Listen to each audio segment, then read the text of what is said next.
Good afternoon, everyone, and welcome to our briefing on improving access to vaccines and Medicaid. My name is Melanie Bazzelli, and I'm a National Director of Advocacy at the American Lung Association.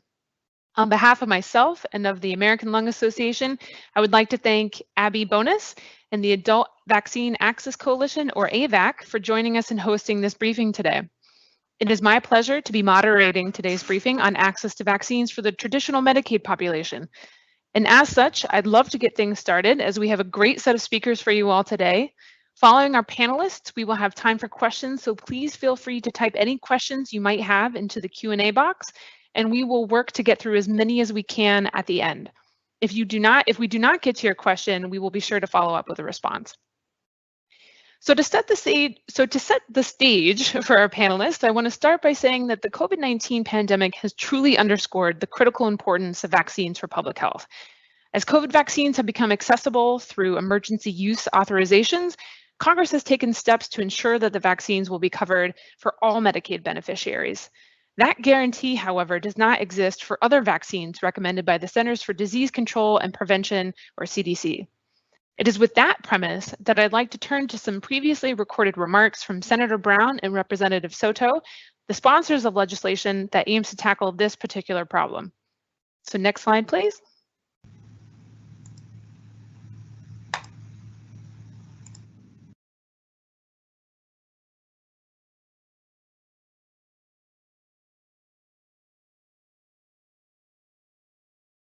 So I don't believe we're hearing audio.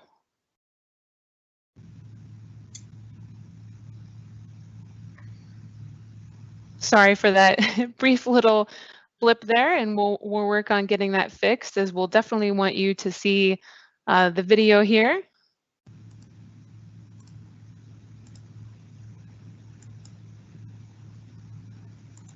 And your work to keep. Wonderful. I'm Sherrod Brown. It's an honor to serve Ohio and our country in the United States Senate. Thank you to the Adult Vaccine Access Coalition and the American Lung Association for hosting this briefing. Thank you for your public health leadership and your work to keep America healthy. We've had encouraging progress in the last few weeks in our fight against COVID-19. 2 weeks ago, we passed the American Rescue Plan Act to put shots in people's arms, workers back in jobs, get our kids back in school, and put money in people's pockets. This week, the Biden administration announced that more than 80 million Americans have received at least one dose of the vaccine. 44 million people are fully vaccinated, and the vaccine is available completely free of charge. We can finally see the light at the end of the tunnel, and that's because of the massive mobilization and coordination by the federal government. President Biden on Inauguration Day said the goal was to vaccinate 100 million Americans in 100 days, a million a day. We are now vaccinating about 2 million a day. This didn't happen only, and it's important especially to look at the public health efforts all over the country. Whether we're in a global pandemic or a public health emergency, we know how important public health is. Every day of the year, people need vaccines to protect them from the flu and chickenpox or measles or mumps. The list goes on and on, but far too often, these shots are out of reach for the most vulnerable, at-risk communities, and especially communities of color. That's why this month I reintroduced the Helping Adults Protect Immunity Act. We call it the HAPPY Act. Sorry about that. It would ensure more Americans are able to get the vaccines they need with no out-of-pocket costs, provide more federal matching funds for a state like Ohio to better reach patients who are at risk and vulnerable. The patchwork expansion of Medicaid around the country. Most governors did it. A lot of far-right radical governors refused to expand Medicaid, hurting many people in the state, but that's meant that some Medicaid patients are able to get vaccines for free, while others can face high out-of-pocket costs depending on what state they live in. That makes no sense in this country. Our bill will put a stop to that. Will ensure that everyone on Medicaid can get all recommended vaccines with $0 in copays. When some Americans aren't able to get the vaccines they need, it doesn't just hurt them, it hurts the whole community. The concept of herd immunity rests on everyone, regardless of background, regardless where they live, rests on everyone being able to get vaccinated. The HAPPY Act will reduce disparities. It will improve public health. It will help Americans live longer, healthier, happier lives. We've risen to this challenge before. We eradicated, think of what we did. We eradicated smallpox. We essentially eliminated polio. We led the effort around the world to do that through the Centers for Disease Control. We ended the era of measles and mumps and other diseases as fears that kept parents up at night. We know that. We did it through public health leadership. It's who we are. It's what we should be doing. We can do it again. Thank you so much. Hi, I'm Congressman Darren Soto, and I'm honored to reintroduce the HAPPY Act along with Senator Sherrod Brown, and thank you so much to the American Lung Association for all of your support. Our bill is seeking to ensure zero out-of-pocket costs for vaccines for all Medicaid recipients. Right now, if you are under the Medicaid expansion program, you already get zero out-of-pocket costs. But if you're under traditional Medicaid, you can have varying out-of-pocket costs. We want every American to get vaccinated. And we know those with lung issues are particularly vulnerable, and it's even more important for them to get vaccinated because the COVID-19 pandemic affects our lungs, among other organs in particular. And so let's get vaccinated, America. Let's make sure we have vaccine parity for all Medicaid recipients. Let's make sure that we can get back to normal, get back to prosperity, and make sure all Americans can be happy with the HAPPY Act.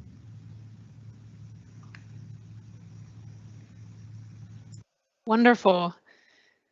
So now I'd like to turn things over to the healthcare legislative aide for Senator Brown, Alyssa Brockington, who can provide us all with a little more information about the HAPPY Act. So next slide, please.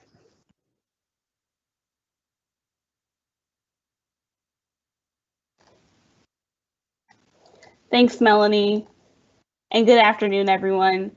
On behalf of the Office of Senator Sherrod Brown, I'd like to say thank you again to AVAC and the American Lung Association for hosting this briefing today. We are grateful for your support of the HAPPY Act and look forward to continuing our work with you to address healthcare disparities and improve access to care. The Helping Adults Protect Immunity Act, or the HAPPY Act, would create parity in vaccine coverage between the traditional Medicaid and Medicaid expansion programs. Currently, states that have expanded Medicaid are required to cover recommended vaccines at no cost, which is consistent with commercial health insurance coverage standards. However, in non-expansion states, people enrolled in traditional Medicaid programs have to pay for recommended vaccines at varying out-of-pocket costs, and these costs create barriers to care for our most vulnerable populations. When Americans don't have the coverage for the vaccines that they need, they are less likely to be vaccinated. The HAPPY Act would address this access barrier by achieving three things. The first, requiring all Medicaid plans to cover adult immunizations. The second, eliminating cost sharing for ACIP recommended vaccines. And the third, enhancing the FMAP for adult vaccinations. Ultimately, the HAPPY Act would provide equitable vaccine coverage for all Medicaid beneficiaries. And as Senator Brown and Representative Soto mentioned earlier, when people don't get the vaccines they need because they're worried of the cost, it doesn't just hurt them, it hurts the entire community. We need everyone vaccinated to have herd immunity, and cost should never be a barrier to getting a vaccine. Improved access is essential to keeping our friends, families, and loved ones healthy, safe, and happy. And with that, I'll kick it back to Melanie. Thank you very much. Thanks so much, Alyssa. I'd now like to take us a couple steps back so we can all get a better sense of what is actually taking place currently across the nation regarding access to vaccines and Medicaid. And Rachel Dolan is going to help us with that. Rachel Dolan is a senior policy analyst with the Kaiser Family Foundation's program on Medicaid and the uninsured, where she focuses on Medicaid eligibility and enrollment and prescription drugs. Previously, Rachel worked at Families USA on implementation of eligibility policy and at the National Academy for State Health Policy, working with states on health reform implementation, particularly on issues related to marketplaces and consumer assistance. Take it away, Rachel. Great. Thank you so much, Melanie, and thank you for inviting me to present today. I just want to reiterate that the Kaiser Family Foundation is nonpartisan and we don't take any positions on legislation. But with that, I'm happy to provide some background on Medicaid coverage. So next slide, please. So I think it's always helpful to start with a reminder about the central role that Medicaid plays in our health system and the types of populations that it serves. Low-income folks, elderly individuals, persons with disabilities, children and pregnant women, and others. And during the pandemic, Medicaid enrollment has increased, and now at least 70 million individuals are covered by Medicaid. Medicaid also covers a broad array of health services, limits enrollee out-of-pocket costs, and finances nearly a fifth of all personal health care spending in the US. It also provides significant financing for hospitals, community health centers, and providers. And this is just a quick background to set the stage for today's discussion on Medicaid vaccine benefits. Next slide, please. Great. Medicaid is also a federal-state partnership, so the federal government sets the core requirements and states have flexibility within those federal guidelines. For the purpose of our discussion today, this includes coverage, benefits, provider payments, and other policies that states can choose to adopt or not. One policy decision that has implications for vaccine coverage is Medicaid expansion. So prior to the Affordable Care Act, individuals had to qualify by a category. So that could be elderly, a person with a disability, children, pregnant women, etc. And that's the red area under the umbrella. And while the Affordable Care Act effectively expanded Medicaid to all adults under 138% of the federal poverty level in states that implement expansion, the pathway by which individuals would qualify has implications for the kind of coverage they receive. And that's because the Medicaid expansion population, as you heard a little bit referred to earlier, has different benefits. So next slide, please. So this map is just a quick reminder of states that have adopted the Medicaid expansion versus those that have not.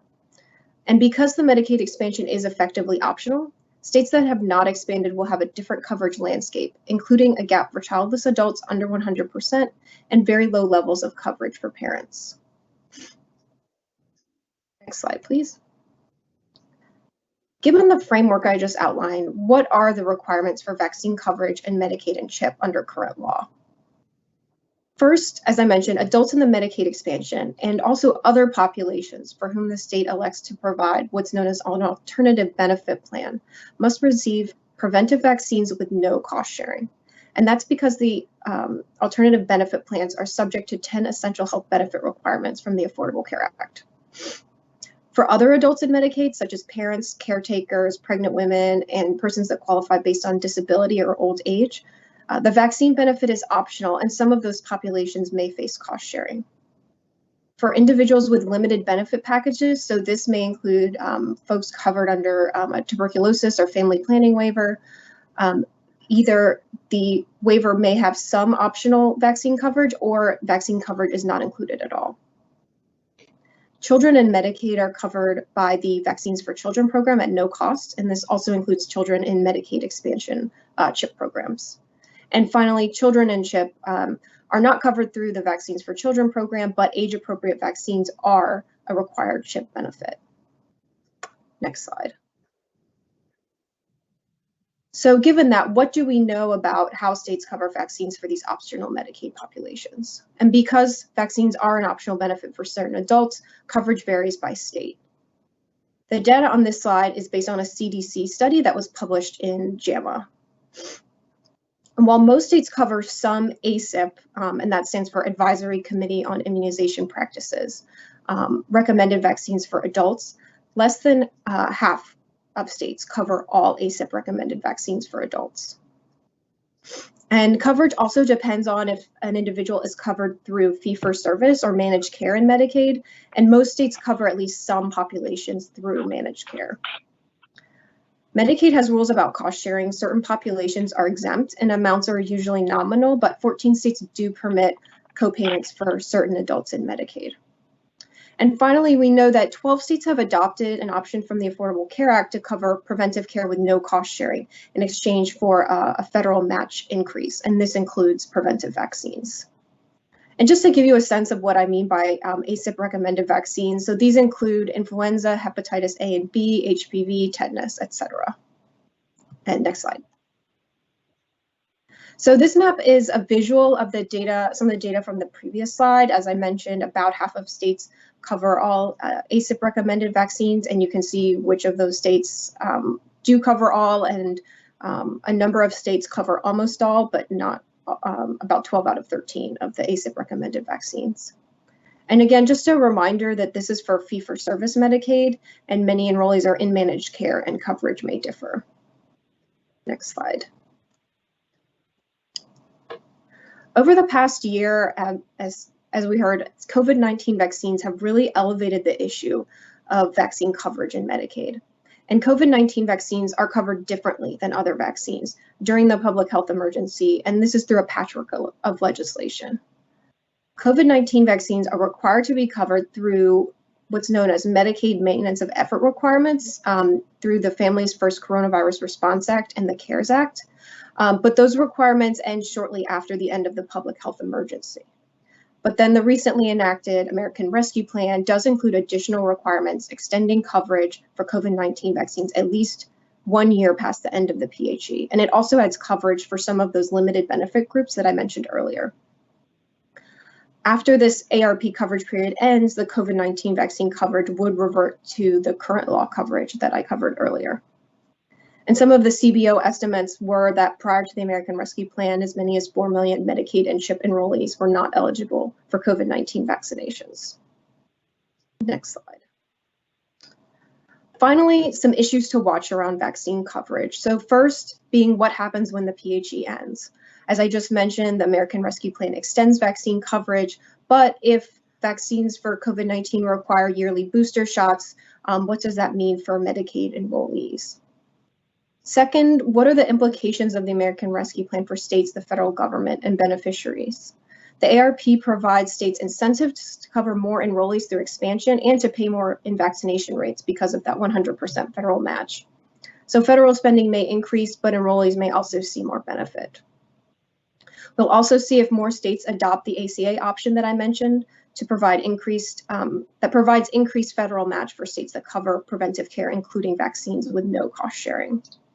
And finally, policies around COVID-19 vaccines may allow us to see the impact of broader coverage, increased payments to providers, and increased payments to states, and to glean some lessons from those policies. And with that, I'll turn it back to Melanie. Thank you very much.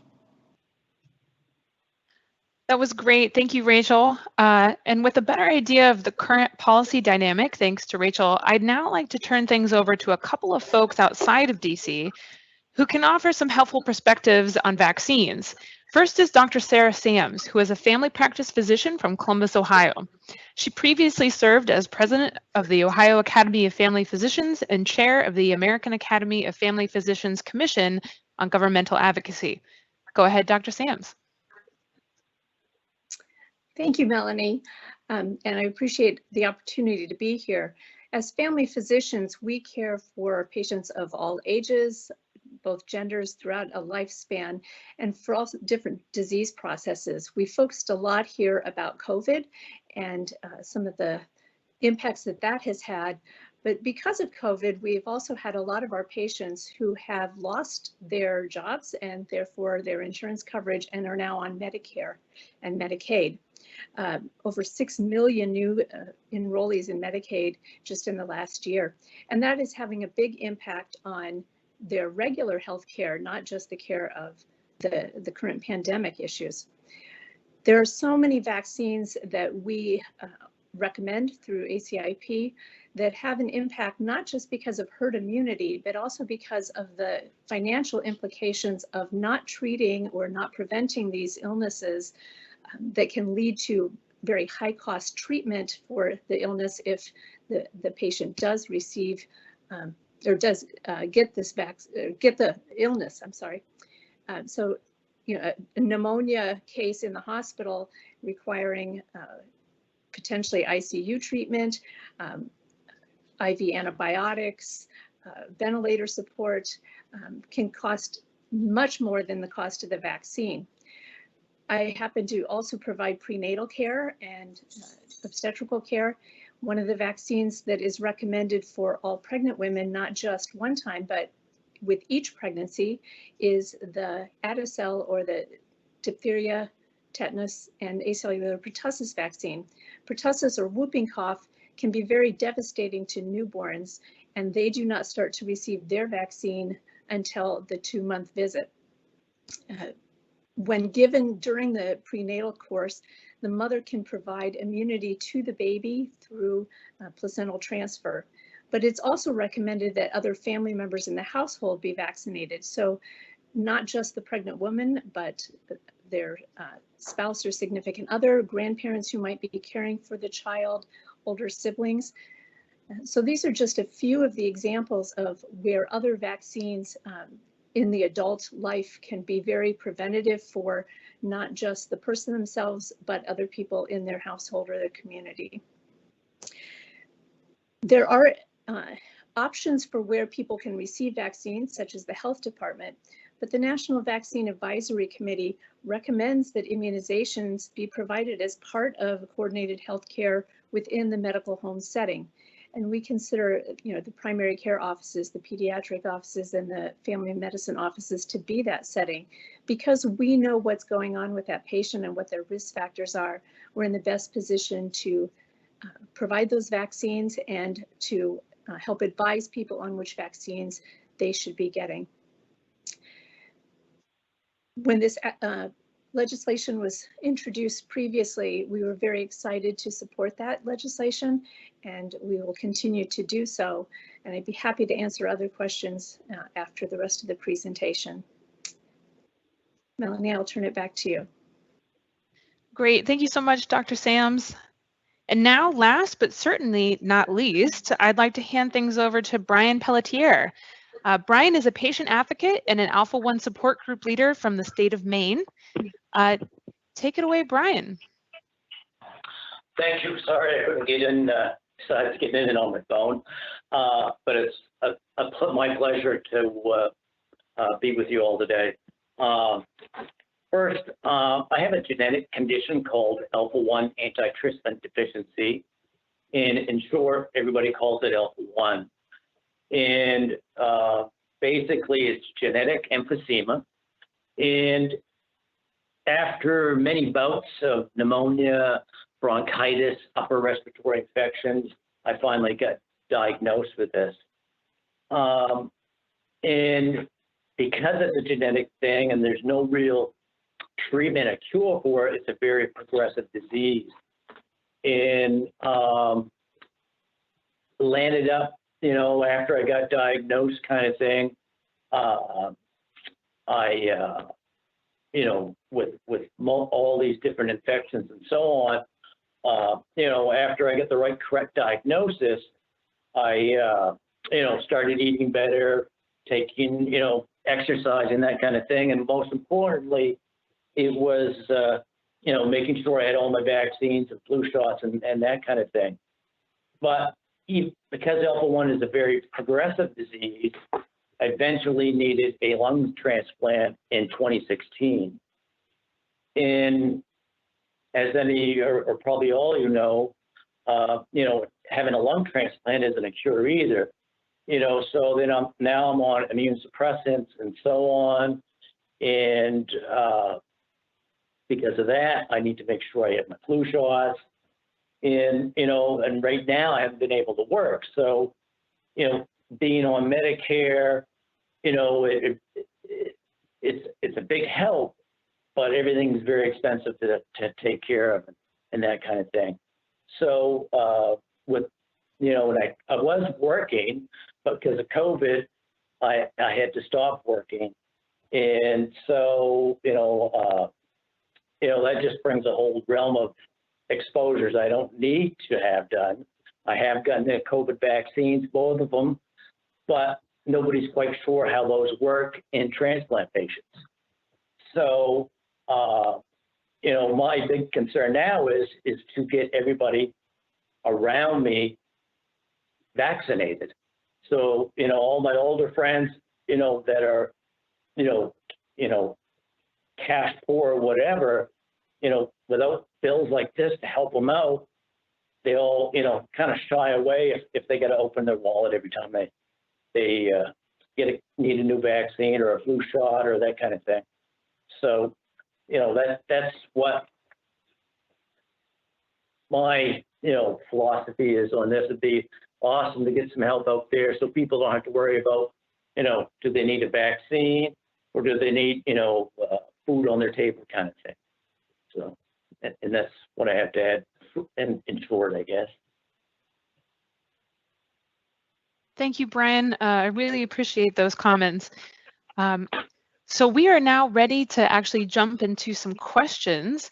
And to begin, I'd like to start by asking actually Rachel, if you could speak a little bit to some of the differences between the COVID-19 vaccine and other vaccines in Medicaid and how those have sort of come to be over the past couple months, and what might we learn from how COVID-19 vaccines have been treated in Medicaid?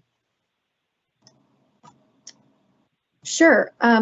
So I think there's a number of policies. First, starting with coverage, as I mentioned, COVID-19 vaccines are now basically a universal benefit for individuals covered in Medicaid. Another policy that we've seen is through vaccine reimbursement.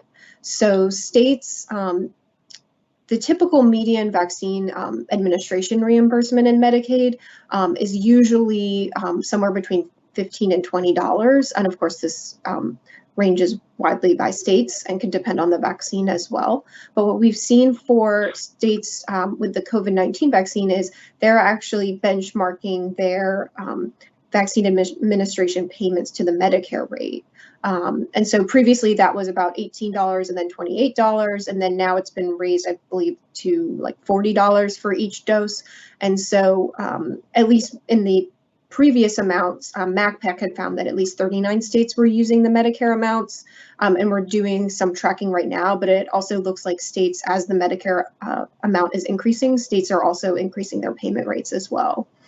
And then finally, the 100% match to states, which may be an incentive for states to be increasing the provider payment rates for the vaccines. But so it's really those three areas: the coverage for individuals, the payment to providers, and then also the payment to states. And so there's been a lot of literature about how much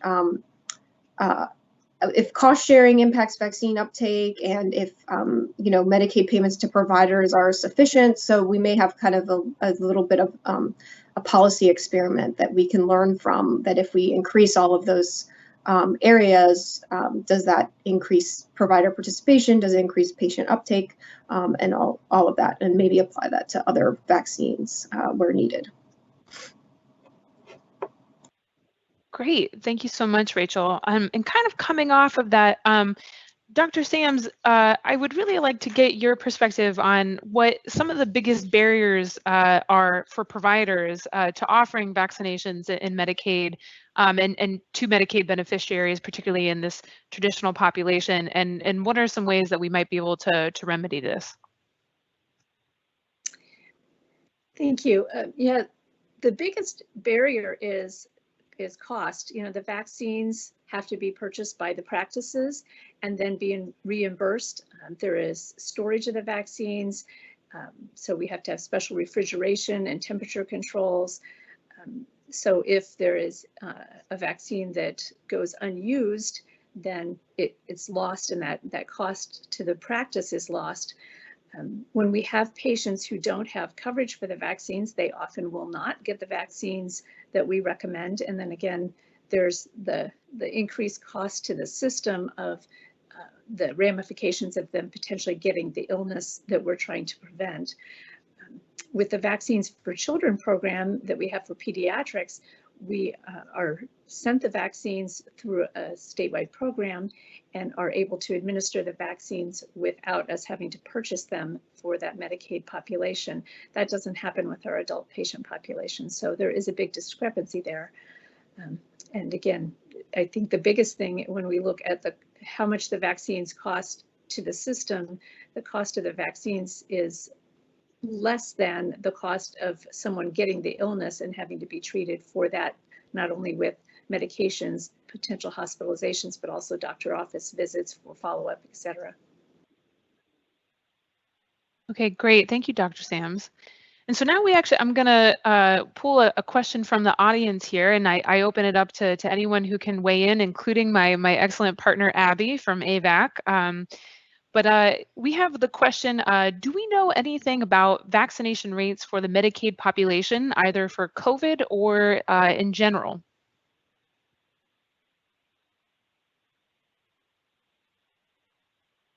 And if not, that is completely okay, and we will be sure to follow up, but wanted to see if any of my presenters here had any thoughts about that.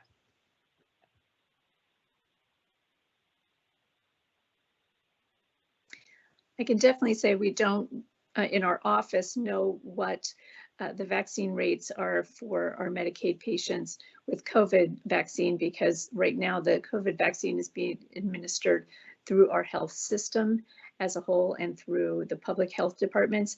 We are not administering COVID vaccine through our offices, so it's been a little bit harder for us to track because we're not the ones actually administering those vaccines. As far as other vaccines, COVID has kept people out of the offices, which has been a problem too for getting routine vaccinations. So I can't tell you percentage rates on the other vaccines, but it is part of our normal office visits and wellness exams to recommend the vaccines that they are due for through ACIP. And that has been difficult to get people to do that. And as more people have lost their health insurance coverage or their income because of lost jobs with COVID, we are definitely seeing a drop in some of those people coming in for those routine vaccines. Great, thank you, Dr. Sams. I think that's immensely helpful perspective and feedback, sort of on the ground perspective. And in that vein, I know that vaccination rates in general have been declining quite a bit across all age groups during the pandemic. Do you happen to know, or has anyone seen either, anecdotally using sort of just qualitative observations, or perhaps even quantitatively, what the specific impact has been on children, adolescents, and adults, essentially everyone in Medicaid? And what do you think, which steps do you think that we will need to take in order to bring those rates back to pre-pandemic levels? And this, just to clarify, is not just pertaining to COVID and what's happening specifically within the pandemic, but I think we've all seen that care and access to care has declined as people have chosen to stay in the home and not seek out care. And so I think we're seeing those vaccination rates decline as a result of that. But anyway, I'll stop there and open it up to the group. Yeah, this is Rachel. I do believe that CMS has put out some data on specifically childhood vaccinations. I think I'm looking at the press release that they had put out. September of last year, basically an urgent alert that they, based on their data, they had seen 22% fewer vaccinations in beneficiaries up to age 2, and also a lot fewer child screening services. So I think definitely CMS is paying attention to the child vaccination rates and noting that the pandemic has led to fewer children going to those well child visits and getting those vaccines. Thank you, Rachel. And yes, Dr. Sams? Yeah, I was just going to tag on to that. We did quite a bit of work trying to keep our pediatric population vaccinated by doing telemedicine visits to get the histories, and then doing very brief encounters in the office on special days that were only pediatric patients coming in for well child checks to get their vaccines. But even with that, we had some people who just didn't feel comfortable coming into the office. So now we're having to go back and do some running of reports of who hasn't been in for well child checks and try and reach out to them and try and get them back in. But we made a very concerted effort to try and keep our pediatric population up to date, because they are usually in a series of vaccine that requires some timing. But that was much more difficult to do for the adult population, who just postponed any kind of well visits during the pandemic. They were only coming in for acute care needs or chronic care needs, like for diabetes, hypertension. They usually weren't coming in for well checks. Sure. Well, thank you for that. That's helpful to know. In a similar vein, we have another question from the audience here. And Rachel, you maybe will have some thoughts on this. I don't know, but essentially the question is, have we noticed an increase in children's vaccination rates due to the expansion of Medicaid through the ACA, under the sort of assumption that when the parents are insured, then they are actually bringing their children with them and getting those vaccinations? Is there any research on that or thoughts on that? I don't have the answer to that off the top of my head. I do know there is literature about children's insurance being linked to their parents being insured. So this is kind of one step further from that. I can probably look into, I'm sure there's some research out there and see if there's anything to be found. That's a great question. Yes, it definitely is. And we will be sure to, Rachel, I can connect with you and we'll be sure to follow up to the individual who asked this question. But I appreciate that. And to everyone in the audience, I mean, feel free to continue to use the Q&A box. But in the meantime, I kind of wanted to open up to another question that goes in a little bit of a different direction. I know that for those with lung conditions or really any serious chronic, serious illnesses, you have a fear of not only as part of your own care regimen needing to take, the flu vaccine on an annual basis, but you also really end up relying on herd immunity and having that protection. And I was wondering if Brian, if you wanted to speak a little bit more to sort of how you feel on just a yearly basis with that feeling. And then I'd also love anyone else in the group to chime in as well. Yeah, that's a great question, and it's a big concern, not only for anybody with any kind of lung issues, immune, compromised issues, is that, and I always use this example, is my mother a few years ago came walking in my house and had a little cold. I said, "Mom, I don't need a little cold, you need to leave." And so, people don't quite grasp that, and that I try to make sure everybody around me has gotten their vaccine, and that I need the whole herd, vaccinated so I don't catch something. And I've been very fortunate, especially with the COVID thing. I've seen it all over the place, and I've had a friend pass away from this, and it's just one, because of the availability, it's been kind of slow. But, and I don't think, with the cost of it being taken care of right now, that's not a problem. But I make sure everybody, in my household gets a flu shot annually. And, the other thing is too, I tell people before the whole COVID thing, I was wearing a mask before it was cool. So, or a thing, so. Trendsetter. Yeah, trendsetter. Yeah, there you go. Thanks, Brian. And does anyone else have some thoughts on that as well? This is Dr. Sams. One of the things I found interesting is I actually had patients this year who got the flu vaccine who had previously always refused it.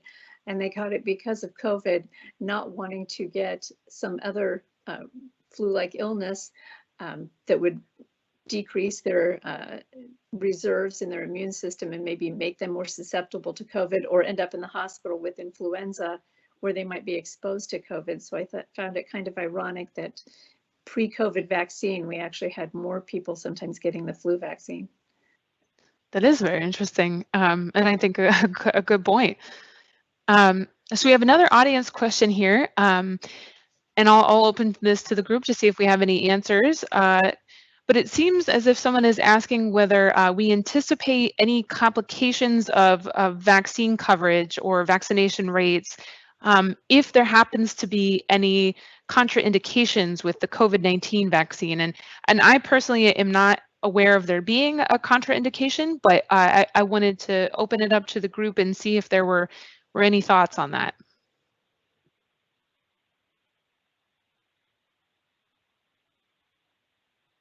Without any developers on the line, we may have some troubles there, but we can be sure to follow up. But Dr. Sams, did you have a thought? I was just going to ask if you could kind of restate that question. I was a little confused by the question. Absolutely. So I think the concern is, one, is there going to be any contraindications with the COVID-19 vaccine? So if you get the COVID-19 vaccine, will that prohibit you from being able to take another vaccine?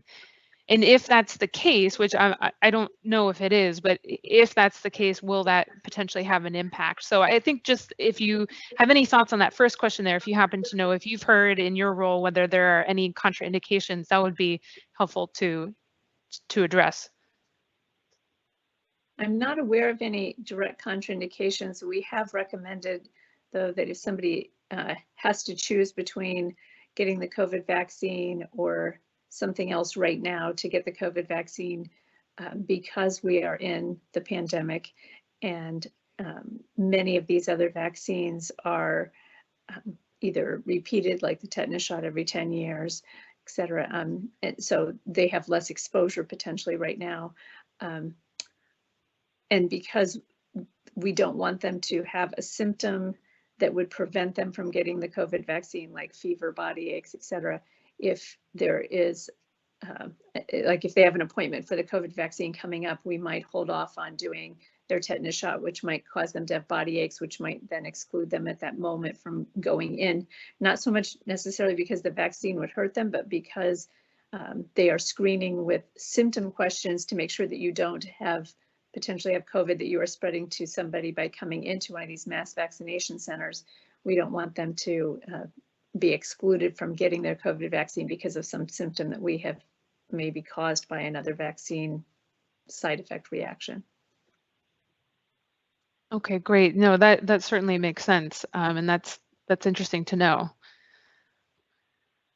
Okay, so I think that's helpful to explore. So another thing, another question that I wanted to open to the group is that we know that many older adults living in long-term care facilities are covered, in fact, by Medicaid. And what are some thoughts on what we can do to ensure that these patients are able to receive preventative vaccines that will help them stay healthy and out of the hospital?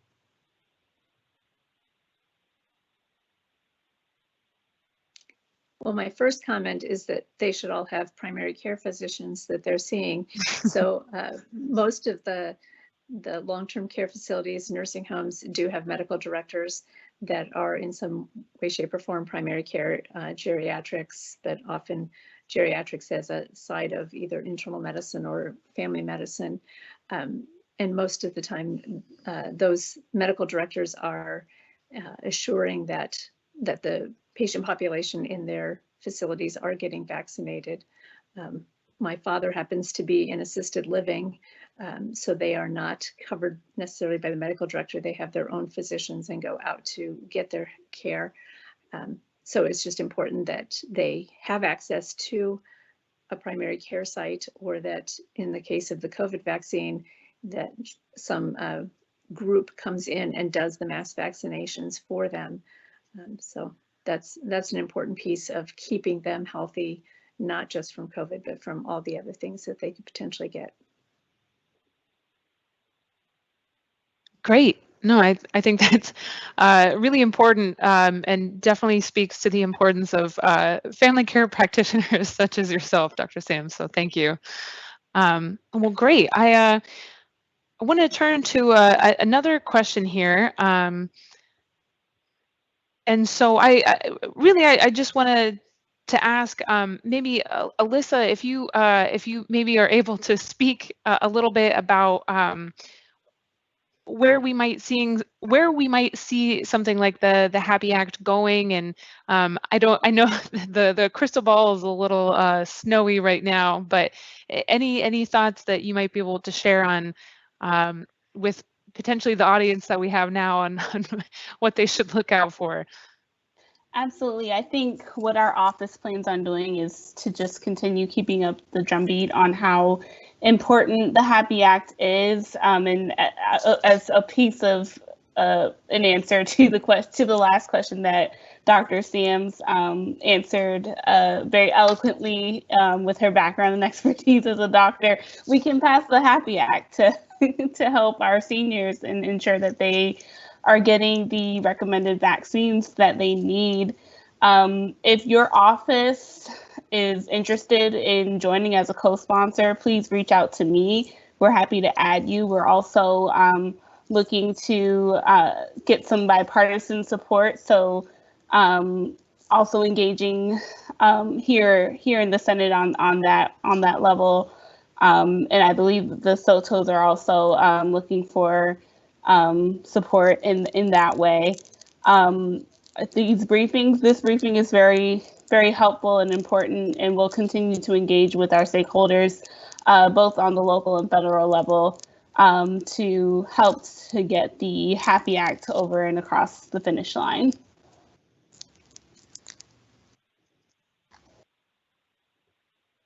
Great. Thanks so much, Alyssa. I appreciate you weighing in there. So I think it doesn't seem as if we have any more questions from the audience just at this time.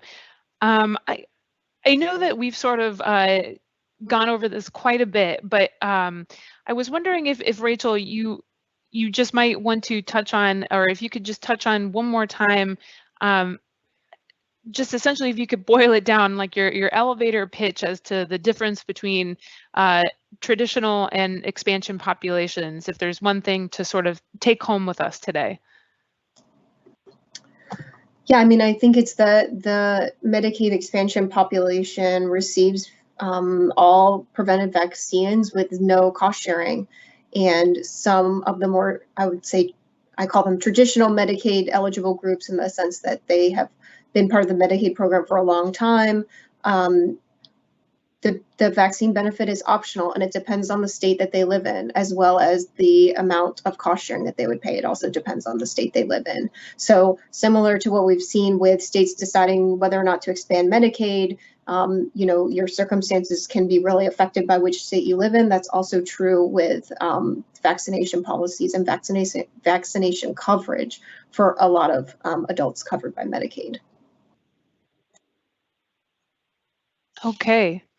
Well, thank you so much, Rachel. And so I think if there aren't any sort of last comments from my speakers today, and I'll give one moment here to see, I think we will go ahead and start to wrap up. But if any, I want to give my speakers a minute here if there were any last comments.